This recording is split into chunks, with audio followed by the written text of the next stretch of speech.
the moon in Aquarius, let's examine the resonances between the two. The first one is a resonance between the fact that Aquarius is groupy, it's group-oriented. And the moon is domestic and motherly and partnership-oriented. So this is a harmonious resonance. As a result of this, we expect moon in Aquarius people not to have a very pointed or sharp or prominent ego. They instead have a diffused, broadened, divested ego, by which I mean their ego or their sense of self is invested in their surroundings and in their partners and people. So quite often, moon in Aquarius people are pleasantly humble. And the really key element of the moon in Aquarius is also a result of this synergy. The key element for the moon in Aquarius is that these natives have a tendency to sacrifice themselves for their family or for their partner or for their friends. So they will undergo difficulties. They won't feel the need to get themselves out of difficulties because, for example, they won't feel the need for a divorce because they have children, or they won't feel a need to separate from somebody because that person needs them, or because they have some duty to somebody else. Their ego may be invested in their family, the larger family, their parents maybe. So these people really sacrifice themselves for their friends. They have no problem doing that. The next resonance between the moon and Aquarius is that Aquarius is a very curious sign. It's an eclectic sign. And the moon is the planet for acquisition. It wants to acquire things. Aquarius is curious. Eclectic means collecting from various places. The moon is acquisitive or collecting. So collecting and eclectic are a harmony.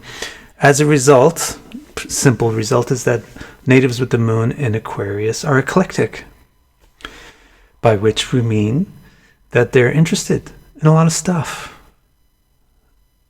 They're fascinated, they're curious about things. They get interested in many subjects, and even the subjects that they narrow their focus to, their approach to those topics is bipartisan, multifaceted. So for example, like, let's say they get into yoga. Well, they're not just going to dedicate themselves to one yoga. They're going to study all of the yogas and try to synthesize something from many different points of view. A third resonance between the moon and Aquarius is actually dissonant. And that also has to do with the fact that the moon is the acquisitive planet. But Aquarius is very Spartan or practical or simple.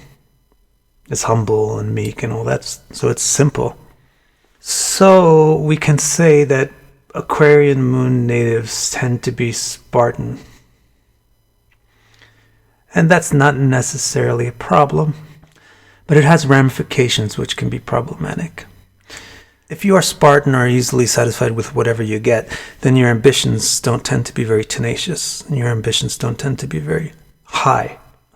So Aquarius moon people, they often don't pursue an opportunity, or they don't avail of an opportunity, or they don't take a chance just because their ambition is too lax.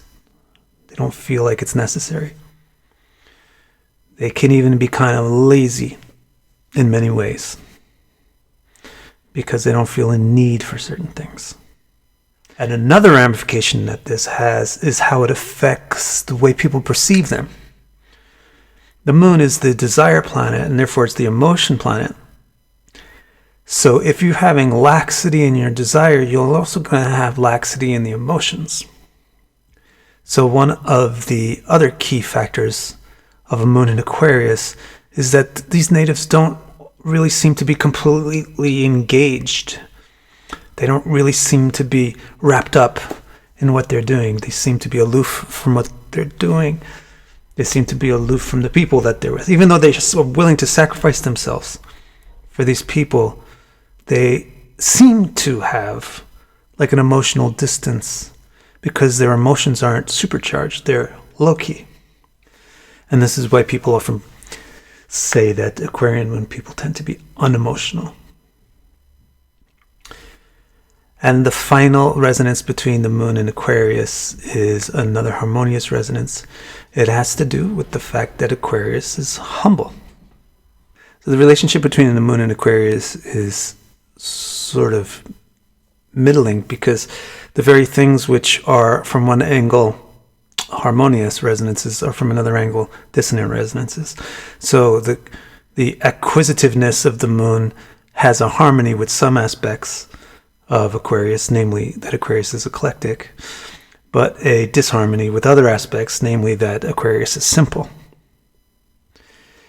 Similarly, the humility of Aquarius, or its simplicity, its basicness, it goes poorly with the fact that the moon is a desirous planet, but it goes well with the fact that the moon is a shy planet.